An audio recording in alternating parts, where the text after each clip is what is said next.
বিসমিল্লাহির রহমানির রহিম। এখানে আমি ইলিশ পোলাও রান্না করব। মাছগুলো লবণ মেখে একটু হালকা ভেজে নেব। মাছটা ভাজা হয়ে গেছে, আমি কাঁচামরিচ দিয়েছি কতগুলা। এখন 1.5 কাপ লিকুইড দুধ দিয়ে দিলাম, আর 2 টেবিল চামচ পেঁয়াজের বেরেস্তা দিয়ে দিলাম,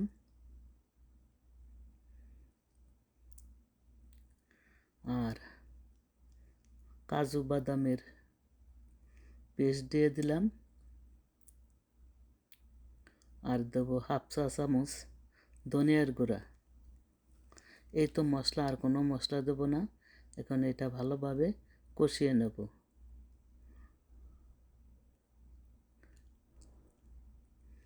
এটাকে আমি ভালোভাবে কষিয়ে নেব, যাতে অন্য চুলায় আমি এটা নিয়ে যাব। এটা ভালোভাবে কষিয়ে যাতে যাতে মাছটা অনেক মজা লাগে। এটা সহজ একটা রেসিপি, আপনারা করবেন আর মজা করে খাবেন। আমি 1 চিমটি গোলমরিচের গুঁড়া দিয়েছি, আর আরেকটা পাতিলে আমি এলাচ, দারচিনি আর তেজপাতা নিয়েছি।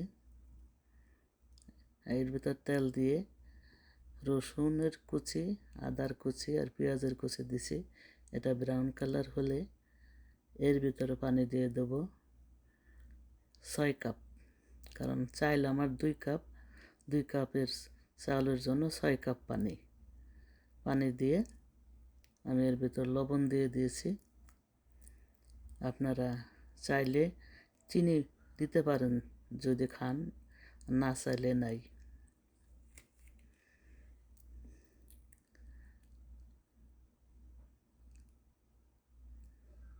এখন আমি আলু বোখরা দিয়ে দিলাম 5টা। এটা পোলাওটা অনেক টকটক লাগবে, মজা লাগবে, অনেক টেস্ট লাগবে। এটা দিতে পারেন। এদিকে মাছটা অন্য চুলায় আমার কোরমা হয়ে গেছে, আর পোলার চালে বলক এসে গেছে। আমি চালটা দিয়ে দিয়েছি, লবণ আগেই দিয়েছি বলছি। এখন এটা কভার করে রাখবো। যখন পানিটা নিচে চলে যায় তখন জালটা কমিয়ে রাখবো, কমিয়ে কভার করে রাখবো।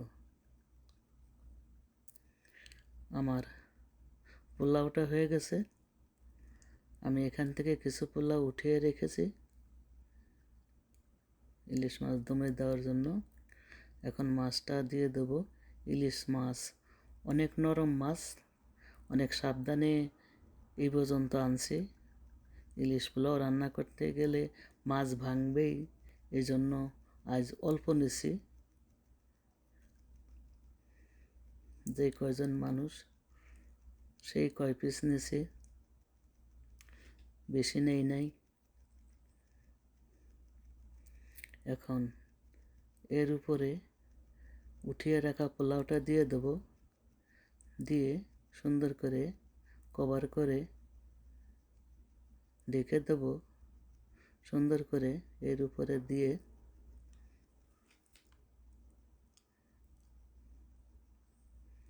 মিলিয়ে দিয়ে পরে কভার করে 20 মিনিটের জন্য একেবারে লোতে রাখবো।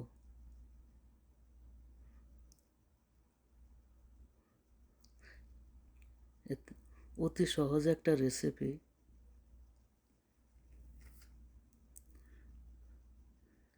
আমার ইলিশ পোলাওটা হয়ে গেছে। দেখেন, দেখতে কত লোভনীয় লাগছে। দেখতে যেমন লোভনীয়, খেতে অনেক মজা হয়েছে, টেস্ট হয়েছে। আপনারা এভাবে করবেন আর খাবেন। মেহমানদের আসলে বানিয়ে দেবেন, দেখেন তারা আপনাদের অনেক প্রশংসা করবে। ভালো হলে সবাই প্রশংসা করবে, আপনার হাজব্যান্ডও প্রশংসা করবে। আপনার শাশুড়ি যারা বাসায় থাকবে সবাই প্রশংসা করবে। এটা একটা অতি সহজ রেসিপি। যদি আমার এই রেসিপি আপনাদের ভালো লেগে থাকে তাহলে লাইক দিয়ে সাবস্ক্রাইব করার অনুরোধ রইল এবং বন্ধু মহলে শেয়ার করে দেবেন। আবার হাজির হয়ে যাব নতুন কোনো রেসিপি নিয়ে। ভালো থাকেন। আসসালামু আলাইকুম।